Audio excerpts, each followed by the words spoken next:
12 फरवरी 2026 ये तारीख बांग्लादेश के लिए कोई आम दिन नहीं था। नहीं, ये एक ऐसा चुनावी दिन था जिसने देश की सियासत में मानो एक भूचाल ला दिया। पर इस चुनाव की सबसे चौंकाने वाली बात जानते हैं क्या थी? बांग्लादेश की सबसे पुरानी और सबसे मजबूत पार्टियों में से एक अवामी लीग चुनावी मैदान से ही गायब थी। सवाल यह है कि आखिर ऐसा हुआ क्या कि वो चुनावी दौड़ से ही बाहर हो गई? तो इस पूरी कहानी को समझने के लिए हम इसे 5 हिस्सों में देखेंगे। पहले, ये राजनीतिक सुनामी आई कैसे? फिर अवामी लीग मैदान से बाहर क्यों हुई? बीएनपी की सत्ता में वापसी कैसे हुई? इसका भारत पर क्या असर होगा? और आखिर में दुनिया के लिए इसके क्या मायने हैं? तो जैसे जैसे नतीजे आने शुरू हुए, एक राजनीतिक सुनामी की तस्वीर बिल्कुल साफ होने लगी। बांग्लादेश नेशनलिस्ट पार्टी यानी बीएनपी एक ऐसी जबरदस्त जीत की ओर बढ़ रही थी जिसकी शायद किसी ने कल्पना भी नहीं की थी। अब जरा इस आंकड़े पर गौर कीजिए। 12 करोड़ 70 लाख मतदाता। ये संख्या बताती है कि ये सिर्फ एक सरकार चुनने का मामला नहीं था, बल्कि ये तो बांग्लादेश की आत्मा के लिए एक जनमत संग्रह जैसा था, जो देश की दिशा तय करने वाला था। तो फिर वही सबसे बड़ा सवाल कि आखिर अवामी लीग थी कहां?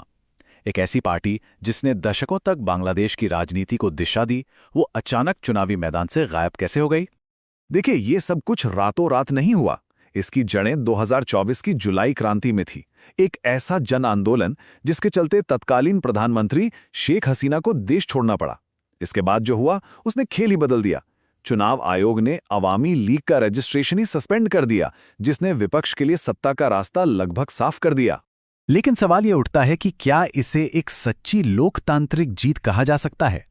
कई पॉलिटिकल एनालिस्ट्स का मानना है कि भाई, जब आपका सबसे बड़ा कॉम्पिटिटर मैदान में ही न हो तो चुनाव कितना निष्पक्ष है और कितना समावेशी, इस पर तो गंभीर सवाल उठेंगे ही। तो सवाल यह है कि एक लगभग खाली मैदान में बीएनपी का प्रदर्शन कैसा रहा? खैर, शुरुआती नतीजे तो एक तरफा कहानी बता रहे थे, जिसमें पार्टी और उसके सहयोगी दल एक बड़ी जीत की ओर बढ़ रहे थे।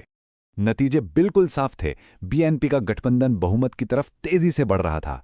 पार्टी के बड़े नेता तारिक रहमान 2-2 सीटों से जीत रहे थे, और तो और उनके सहयोगी दल जमात-ए-इस्लामी ने भी कई सीटें अपने नाम की। ये सब मिलकर बांग्लादेश की सियासत में एक नए दौर का इशारा कर रहे थे। अब देखिए, बांग्लादेश में जब भी सरकार बदलती है तो उसका सीधा असर उसके सबसे बड़े पड़ोसी यानी भारत पर पड़ता है। तो सवाल यह है कि इस नए चैप्टर में भारत बांग्लादेश रिश्तों का भविष्य क्या होने वाला है? और यहां दांव पर बहुत कुछ लगा है। देखिए, अवामी लीग सरकार के समय भारत और बांग्लादेश के रिश्ते सुरक्षा और व्यापार जैसे मुद्दों पर काफी मजबूत थे, लेकिन बीएनपी वो बराबर की शर्तों पर रिश्तों की बात करती है। इसका सीधा मतलब ये हो सकता है कि पुराने समझौतों पर फिर से बात होगी, शायद रिश्तों की पूरी रूपरेखा ही बदल जाए।